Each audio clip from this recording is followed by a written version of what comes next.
BestBookBits.com presents What the Fork Are You Eating? An action plan for your pantry and plate by Stefanie Sachs. It's labelled natural, grass-fed, or free roaming, yet it might be anything but. It's time to find out what you're actually eating. When your groceries are labelled low-fat, sugar-free, or even natural and antibiotic-free, it's easy to assume that you're making healthy choices. Yet even some of these seemingly wholesome offerings contain chemical preservatives, pesticides and artificial flavours and colouring that negatively affect your health.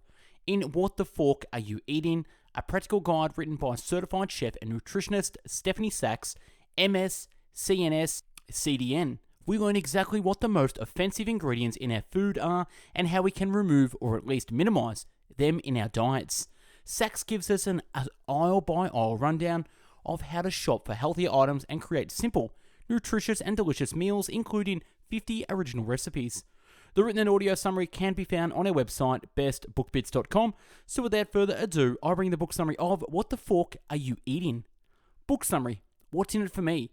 Learn not to poison yourself with the foods you eat every day. It's not difficult to eat healthy.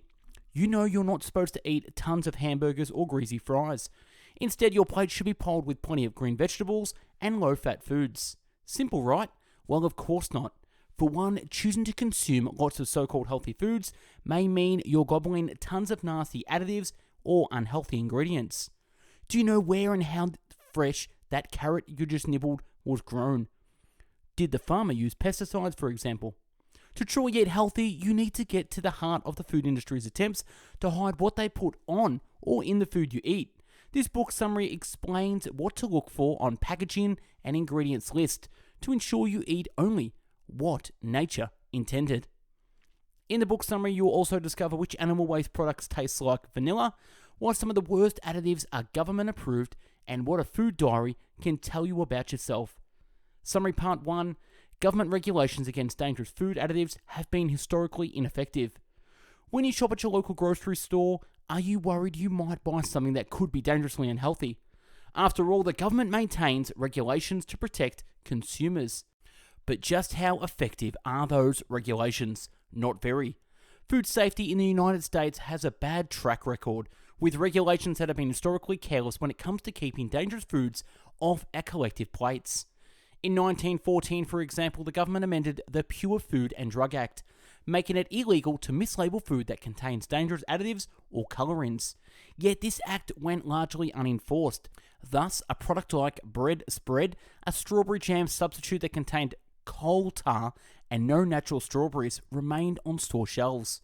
The negligence didn't stop there. In 1958, the Food Additive Amendment was supposed to make mandatory that companies prove additives used in the food products were safe.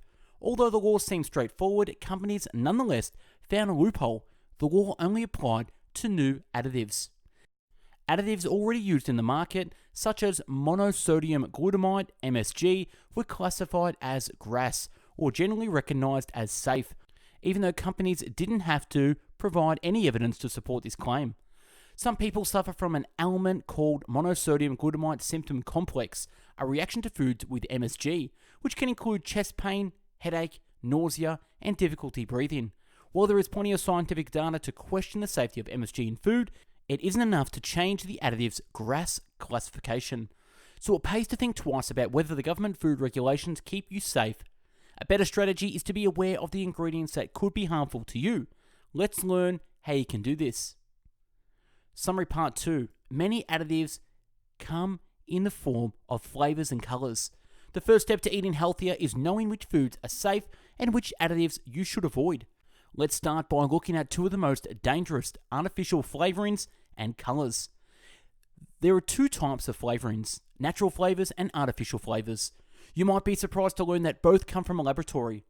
The difference is that natural flavors are at least generated from the essential ingredient. Natural strawberry flavor is thus derived from a real strawberry. Artificial flavoring, however, can come from anything. The chemical used to create artificial vanilla flavoring can be extracted from cow dung. Avoiding natural and artificial flavoring altogether can be challenging, as such additives are found in most processed products. Yet there are still good options in the market. One brand is Annie's, a food company that makes products flavored with real ingredients rather than laboratory-based flavoring. The other additive to avoid is artificial colouring. Artificial colouring was first invented in the 19th century, with scientists extracting the additive from coal tar. Today, most artificial colouring is made from petroleum. The reason many companies prefer to use artificial colouring over natural colouring is because artificial colours are more vibrant and long-lasting. There are hundreds of varieties of artificial colourings, but only 3 colours make up 90% of what is used in the market today: yellow number 4, yellow number 5, and red number 40. How artificial colouring affects our health is a debate that still rages in many scientific and health communities. There is even evidence to suggest that artificial colouring can cause cancer, neurological damage, or gene mutations. For this reason, despite continued use throughout the United States, artificial colouring has been banned in the European Union. A McDonald's strawberry sundae in the European Union is coloured with real strawberry colouring, for example, while in the United States the company uses red number 40. Overall, the best advice is to seek out food made with natural colouring alone. But artificial flavours and colours are just a small sample of what the food industry uses in its products. What else is out there? Summary Part 3: Additives used to both preserve or sweeten processed foods can also be potentially harmful. Humans have been preserving foods for thousands of years. By using natural methods such as freezing, salting, and smoking, we were able to keep food fresh during harsh winters or long voyages. But over the years, methods have changed, and companies now use chemicals to preserve foods. For instance, to prevent food from going moldy, companies use chemicals called antimicrobials. To prevent spoilage, they use antioxidants. But while such chemicals can make a McDonald's French fry stay fresh for a month, many of these additives are harmful. Antimicrobial benzoates are used to prevent acidic food from spoiling, for example. But when sodium biosenoate is added to a beverage containing vitamin C, it can create biosin, a chemical compound that has been linked to leukemia. This is why it's important to read a product's ingredients list and try to avoid artificially preserved products. You should also be wary of foods that are artificially sweetened, as most artificial sweeteners are made primarily from oil. Studies have looked at artificial sweeteners like saccharin have suggested that such products can potentially lead to reproductive problems, genetic damage, and even cancer. But in addition to artificial sweeteners, you should, in general, pay attention to the amount of sugar you eat. Sugar comes in 3 different categories: liquid, brown, and white, which is the most processed. Each category can be derived from sugar cane, sugar beets, or corn. The bottom line is that sugar is highly addictive, and its overconsumption has resulted in a worldwide epidemic of type 2 diabetes and obesity. What's more, the potentially dangerous effects of eating sugar made from genetically modified organism, GMO, sources are not fully known. So when you cook at home, you might consider substituting less processed sweeteners like maple syrup for processed sugar.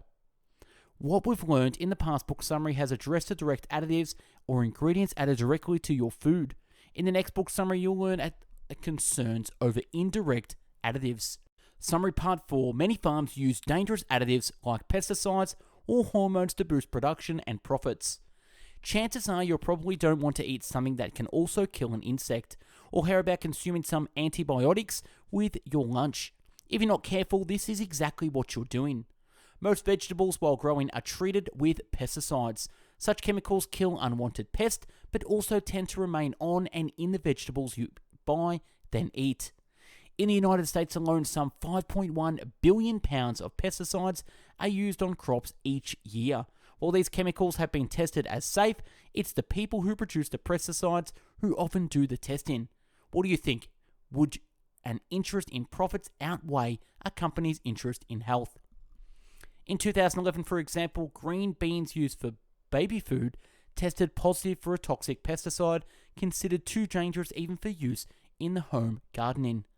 Of course, eating vegetables is important for a healthy, balanced diet, so when you can, choose organic vegetables instead and use apps like Dirty Dozen Plus, which can point you in the direction of healthier, safer foods.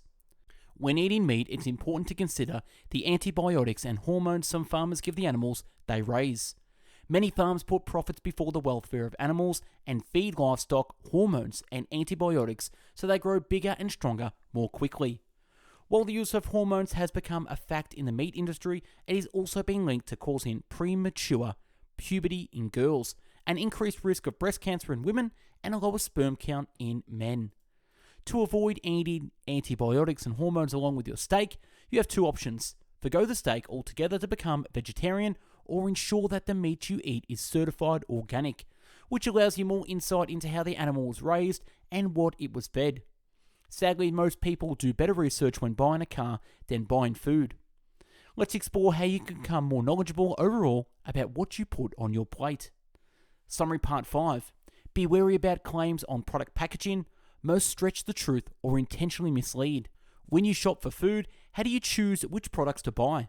Many people simply look at the product's nutritional value, selecting those with packagings which claim 30% reduced fat or similar. But there are better ways to shop, and importantly, many packaging claims are simply misleading. The nutritional daily value listed on a product's packaging is often based on the average daily intake of 2,000 calories, a detail you might miss, and considering today's unhealthy overweight population, this number may no longer be an accurate average. The nutritional information given on packaging is also based on a recommended serving, which is often different than the total amount contained in the package. A consumer who eats an entire package of chips may be eating 2 or 3 servings, thereby doubling or tripling the number of calories listed from a recommended serving. Other nutritional claims, such as 50% less sodium than the leading brand, are simple marketing ploys. While there are regulations in place to verify such claims, fact checks are done only after a product is released, meaning false information can end up on the supermarket shelf. So take these claims with a grain of salt. You should also be aware of misleading claims about animal welfare and additives. Many companies say their products are additive-free, artisan, or contain no antibiotics. These statements are unverified and should be considered meaningless. Eggs from free-roaming chickens can mean any number of things. The best option for obtaining the true nutritional value of a product is to look for clearly regulated labels such as USDA, organic, whole grain, or rainforest aligned certified. To use these labels, a product has to meet clear standards and regulations. So now you have the knowledge to eat healthier, it's time to put what you know to use. Summary Part 6. Start a new healthier you by systematically swapping bad foods for healthier alternatives. Starting a new relationship with food is not an easy task, as it requires you to reevaluate what you decide to put in your shopping cart and eventually on your plate. Here are a few simple steps to get you started. Start by identifying which of the food products you buy are safe and which contain too many additives. Then you can determine whether you can swap out the problematic product with a healthier alternative. For example, maybe you find a brand of crackers that lists 10 simple ingredients instead of 26 mysterious ingredients and additives. Chances are the healthier ones will taste just as good. Don't worry too much if there are the products that you love and for which you can't find a healthier alternative. This isn't about getting rid of everything you enjoy. It's okay to compromise and keep the bag of Skittles for now if you can't live without them. It's important to note that you shouldn't throw away food. There are always people and organizations that need food. Anything you decide to get rid of should be donated to those in need. With this in mind, go through your pantry, then your freezer, followed by your refrigerator. After doing so, make sure you clean up and put things back to prevent food from spoiling or being forgotten. Don't be fooled by diet products either. You might be tempted to keep them, thinking that they're a healthy alternative. But the truth is that many diet products are no better than the regular product. Ice cream is ice cream, no matter what. So it's better to treat yourself to a tasty Ben & Jerry's than it is to eat a bland diet alternative. So now that you've started your healthier journey, how do you stay on the right path? Summary Part 7. Consider keeping a food journal to get a better sense of bad foods and how to break them for good. Have you ever made a New Year's resolution only to have it fall apart in weeks? Here are some tips to stay on track and continue making healthy eating choices. First, acknowledge bad eating habits and think about how you can change them for good. You can start a food journal to make note of everything you eat and drink. This way you can truly account for what you're eating and make a note on how you feel afterward. Many people are surprised to find out how many alcoholic beverages and sweets they consume. Based on your food journal, you can pick 3 realistic, achievable changes you'd like to make to your diet. You can think of these as roadblocks on your way to eating healthy for the long term. With these roadblocks in mind, you can start planning how to overcome them. Often, this will involve making just small, subtle changes to your everyday routine. For example, if your food journal reveals that you routinely skip breakfast, a meal that is vital for a good diet, you can try setting your morning alarm 10 minutes earlier. This should allow you time to make a healthy breakfast and keep you from being tempted by that sugary donut at work. After all, planning ahead is the best way to make a lasting change. Before heading to the store, take 15 minutes to create a shopping list. Plan in when and what you'll cook. Be smart about your purchases and only make 1 or 2 big shopping trips per week. And by purchasing mostly perishable items, you'll be more likely to use them and not let them go to waste. Chances are you won't be able to cook every day, but try to make as many of your meals as you can.